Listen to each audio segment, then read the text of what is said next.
ہم نے سنا ہے لوگ کہتے ہیں کہ جو علی بادشاہ سرکار ہے خطیب حسین علی بادشاہ سرکار وہ سوتے نہیں ہیں، یہ اس بات میں کتنی حقیقت ہے اور کتنا جھوٹ ہے؟ آپ دیکھ سکتے ہیں کہ رات شام ہو گئی، ابھی رات کا وقت ہے، پوری رات یہاں موجود ہوں گا. اس کے بعد اگلا دن جمعرات کا ہے، وہ دربار ایریا بلاوڑا شریف چلا جاؤں گا.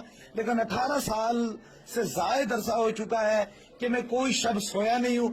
اس لیے نہیں سویا ہوں کہ اگر دنیا کی کوئی نوکری کرتا ہے تو اسے دنیا دار مالک سے اتنا خوف ہوتا ہے کہ وہ اگر 8-8 گھنٹے 10-10 گھنٹے کھڑا رہتا ہے تو میں تو اپنے رب کی ڈیوٹی کرتا ہوں. میں اس کے خوف سے اس لیے نہیں سوتا ہوں کہ کہیں اس کا بندہ کوئی میرے دروازے پہ آئے تو خالی نہ چلا جائے. وہ ماشاءاللہ ناظرین یقین کر لیں مجھے اس بات میں باخدا حیرت ہو رہی ہے. مطلب یہ میں سنتا تھا لوگوں سے تو میں سمجھتا تھا کہ شاید کیونکہ اس حوالے سے کبھی ہم نے سرکار سے پوچھا نہیں تھا، لیکن ماشاءاللہ سبحان اللہ یہ بہت بڑی بات ہے کہ اللہ